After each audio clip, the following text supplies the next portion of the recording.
Assalamualaikum warahmatullahi wabarakatuh. Halo semuanya. Di sini aku bakal ngejelasin tentang cheat sheet perpajakan.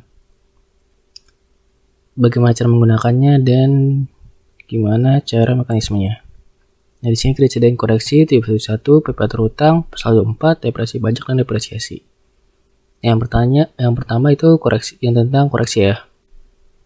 Jadi ini udah ada contoh soalnya ya, HPP penjualan dari kasus yang D ini. Ini kalian tinggal masukin doang nih. Misalkan nih di sini penjualan 50 juta. Nah, masukin nih penjualan komersial secara ini 50 juta. Misalkan tidak ada koreksinya, misalkan ada koreksi nih, jadi tinggal masukin aja koreksi misalkan 5 juta. Nah, nanti udah di sini udah terotomatis ada perhitungannya gitu. Di sini pun juga ada persediaan awal, pembelian, persediaan akhir, HPP. Di sini nanti juga ada otomatis perhitungannya.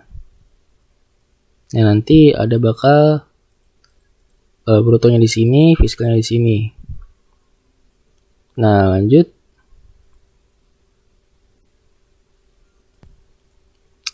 Di biaya umum dan administrasi penjualan, di sini juga kalian tinggal masukin nih. Ini kan contohnya nih. Ada gaji THR 2 juta. Nah, di sini ada keterangannya. Terdapat tunjangan PPh pasal 21. Ini kan PPh ya, berarti nggak termasuk. Apa maksudnya? 400 juta masuk premi asuransi. Terus 200 juta ada perjadin. Nah, di sini ada tiket liburan istri direktur sebesar 20 juta. Nah, ini non-deductible. Kita masukin ke koreksi fiskal positif. Jadi tinggal kalian ya sesuai keterangan aja. Sama kayak yang di penjualan sama HPP. Kalian tulis komersialnya berapa, yang tertera di sini keterangannya.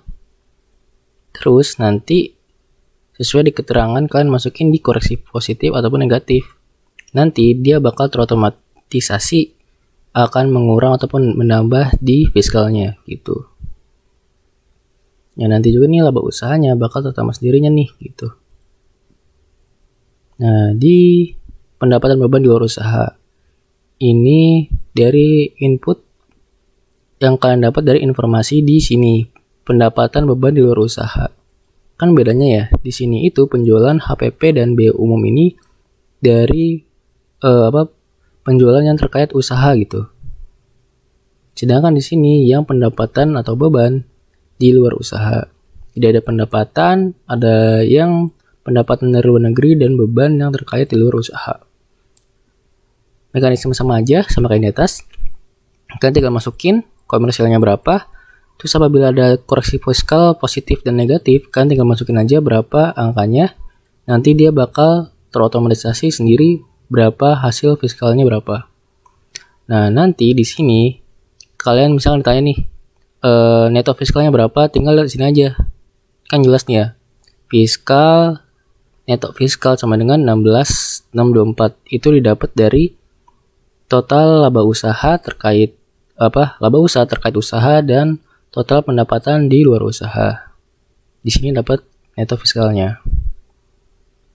Nah, di sini juga disediain nih ya. Ada disediain kelompok masa manfaat, depresiasi, tarif amortisasi. Jadi kalau kalian bingung kan tinggal langsung aja lihat di sini. Misalkan ada depresiasi berapa, ada amortisasi berapa gitu.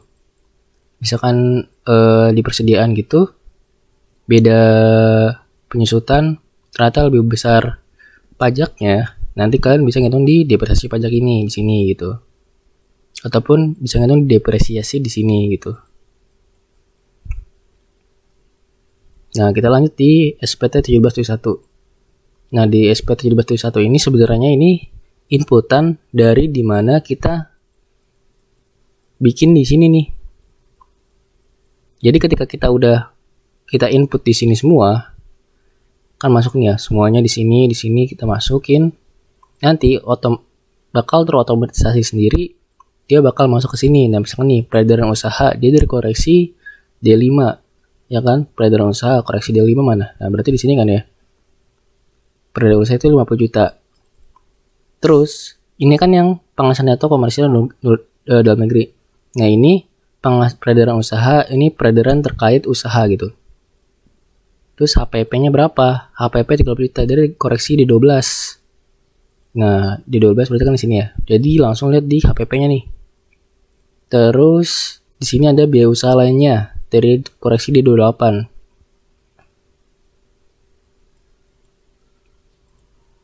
D38 maksudnya. D38 berarti kan dia dapat dari sini ya, total biaya umum.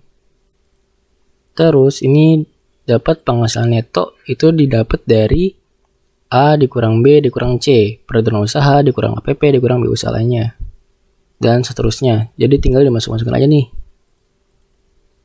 Gitu. Kalau misalkan disuruh bikin koreksi fiskal dan SPT 1771 terkait soal gitu. Misalkan di sini kan ya, di sini kan hitunglah laba komersial, ini di sini berarti laba komersial, penghasilan neto komersial, terus lakukan koreksi fiskal, udah nih. Terus hitunglah laba fiskal, penghasilan neto fiskal. Penghasilan neto komersial ya. Penghasilan neto komersial itu berada di sini, terus laba fiskal, penghasilan neto fiskal itu ini yang 1664. Terus isikan dalam lampiran 1 SPT tahunan PPh Badan from 1771 versi ringkas. Nah, yang versi ringkas di sini di 1771. Jadi misalkan soalnya kayak gini 134, ini kalian tinggal cuma masukin sini doang nih. Tapi kalian juga bisa misalkan disuruh bikin SPT 1771-nya doang.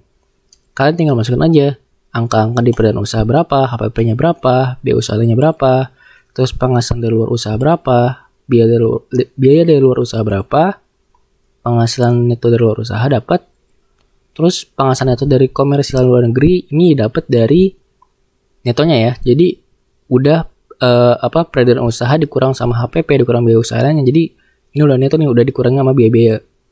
Terus dapat penghasilan yang dikenal PPh final dan yang tidak termasuk objek pajak. Ini yang final dan tidak termasuk objek pajak. Terus apabila ada koreksi fiskal positif dan negatif, tinggal masukin gitu. Nanti otomatis terjumlah sendiri di penghasilan atau fiskalnya. Terus di PPh terutang angsuran PPh 25. Nah, di sini juga disediain satu soal nih. Di sini jadi ada 2. Ini yang terkait peredaran usaha dan ini yang terkait yang dasar angsuran PPh 25. Nah, jadi kan untuk menghitung dasar angsuran PPh 25 kalian tuh harus menghilangkan penghasilan memisahkan penghasilan yang tidak teratur dan kredit tidak teraturnya gitu. Jadi misalkan ada penghasilan neto yang tidak teratur dan kredit tidak teratur, kalian harus masukin ke sini nih gitu. Nah, ini kan contohnya itu berarti yang mana ya? 48.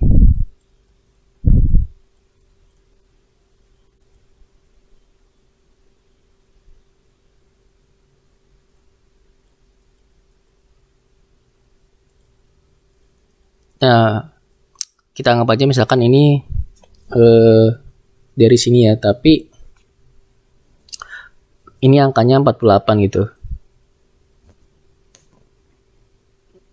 Ini kan soalnya dapatnya dari sini ya. Nah, misalkan ini kita dapat, nah jadi untuk menghitung peredaran usahanya itu kalian tinggal masukin input-inputnya itu revenue penjualannya berapa. Jadi kan dari suatu perusahaan itu ada yang penjualan terkait usahanya itu kan misalkan lebih dari 1 ataupun 2 gitu ya. Kalau misalkan terdapat kayak begituan penjualannya lebih dari 1, itu kalian bisa masukin ke revenue gitu. Jadi langsung ditambah-tambahin, dan misalkan ada retur dan diskon tinggal dimasukin juga. Nanti dapat peredaran usahanya berapa, nanti kan terus kembali di sini di peredaran usaha. Terus penghasilan atau fiskalnya berapa gitu kan. Terus PHKP, misalkan diketahui PHKP nih, diketahui PHKP doang kan, ini kan langsung PHKP nih. Dia nggak tahu penghasilan atau fiskalnya berapa, tapi ketahuan peredaran usahanya berapa. Jadi tinggal kita masukin PHKP-nya 12,5, ntar PPh terutangnya dapat nih. Nah, ini kan kebetulan dia soalnya itu tentang yang tarif pasal 31E, di mana di sini kan ada kelompok A, B, dan C ya. Nah, kelompok C ini dapat pengurangan 50% untuk peredaran bruto kurang dari 50 M. Nah, juga di sini yang C ini ada keterangan lebih lanjut di mana untuk yang 4,8 sampai dengan 50 M dia itu didapat fasilitas dan tidak terfasilitasi. Tetapi yang kurang dari 4,8 M dia langsung dikalikan 50% dari tarif normalnya. Nah, jadi kan ini kan diantara ya. Dia masuk yang pasal 31E ketentuan pengurangan tarif 50%. Karena di sini tahun pajak 2020, jadi kan tinggal masukin di sininya itu 22%. Misalkan tahun pajak 2019 kalian masukin 25% gitu.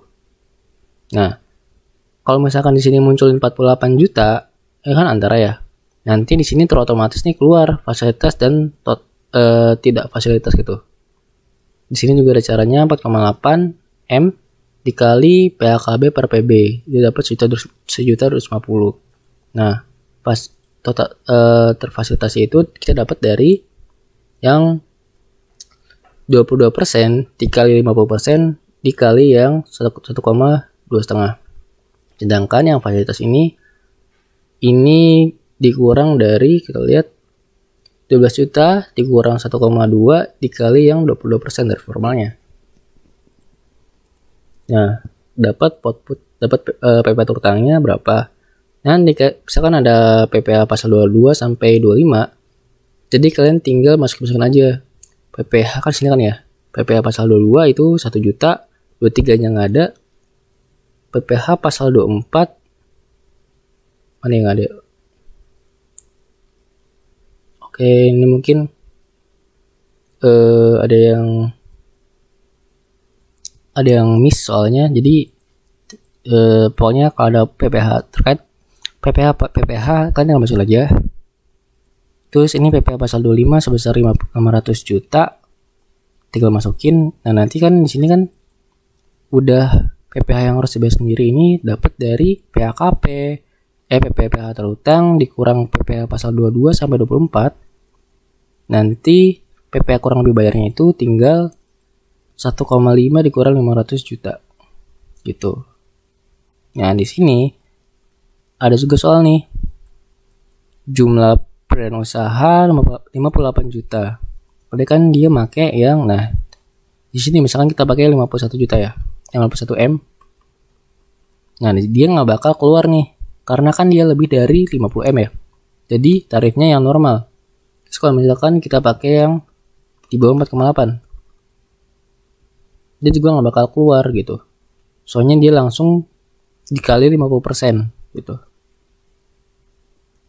Nah, kalau kita tahu kan, nah misalkan ya, ini dikali 11%. Nah, sama kan? Jadi kalian tinggal masukin jumlah peredaran brutonya berapa. Nanti di sini terotomatis bakal keluar apakah dia yang masuk kelompok A, kelompok B, atau kelompok C gitu. Nah, misalkan dia dapat kelompok B, ini terkait yang PT ya. Kalau misalkan PT, berarti dia masuknya yang ini langsung dikurang 3% gitu.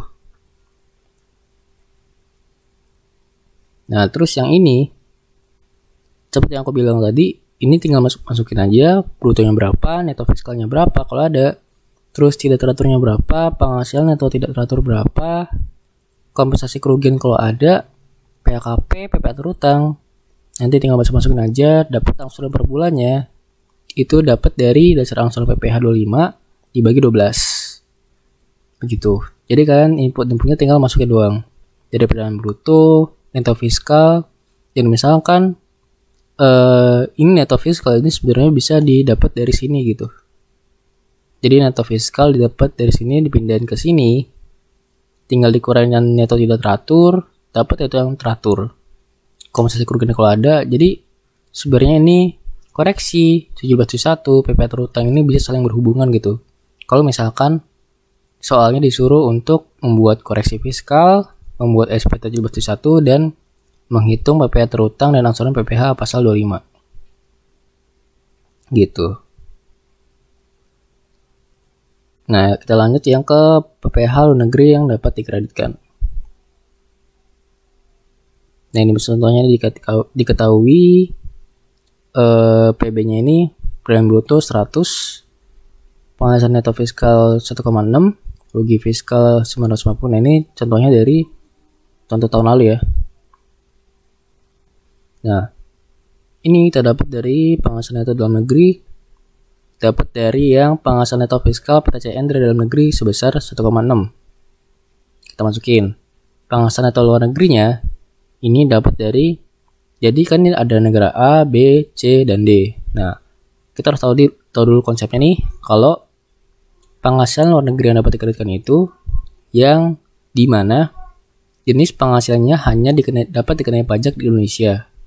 PPh luar negeri atas penghasilan tersebut tidak dapat dikreditkan gitu. Jadi kalau misalkan jenis penghasilan itu dikenai pajak di Indonesia, maka ini nggak berlaku gitu buat itu tidak bisa dikreditkan di PPh luar negeri. Dan juga itu ini yang tidak final ya, yang PAT.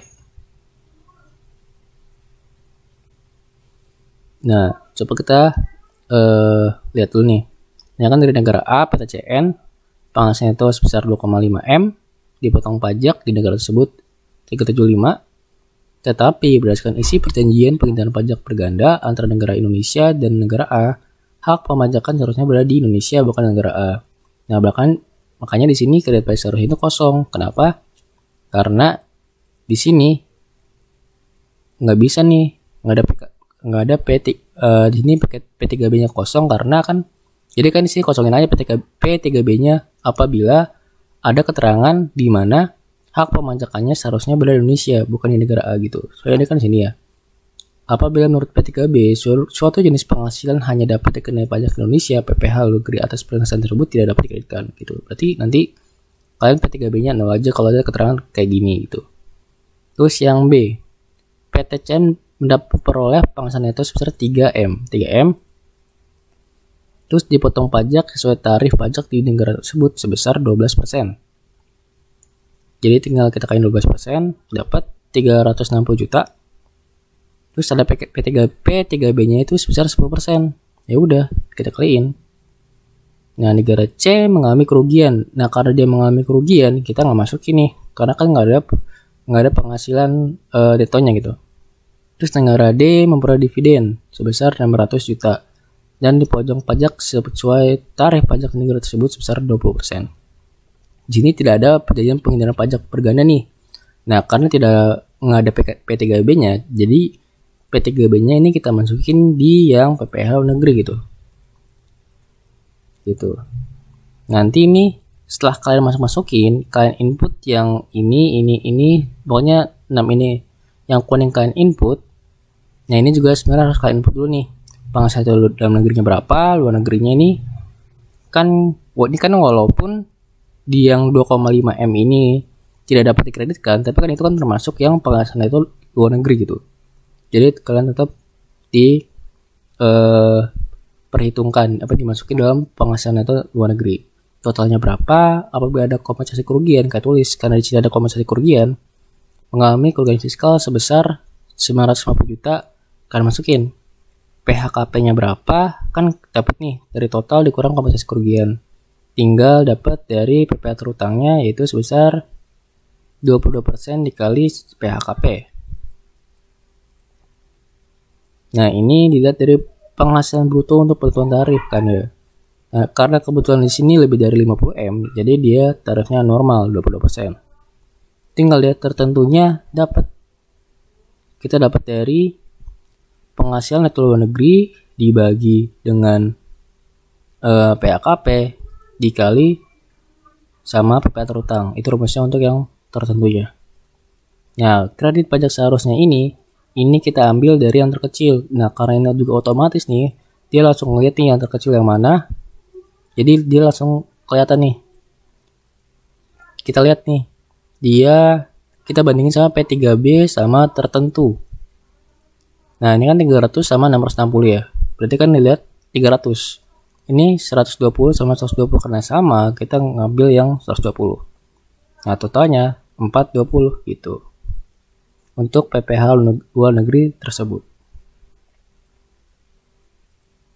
Nah, depresiasi pajak ini udah jelas sebenarnya. Ada straight line method, double declining balance. Ini cukup mudah ya. Jadi kan tinggal masukin perolehannya berapa, cost-nya. Apabila ada kayak biaya-biaya terkait ke yang masuk ke cost pajak kan kalian harus perhitungkan juga ya perolehannya berapa. Secara akuntansi maupun pajak kan sama aja ya. Di bedanya itu di masa manfaat. Misalkan di akuntansi ditentukan ini selama 3 tahun, tetapi masa manfaat di pajak ternyata ini dia 4 tahun gitu. Karena kita makanya straight line method atau garis lurus, maka kita pakai yang 25% nih.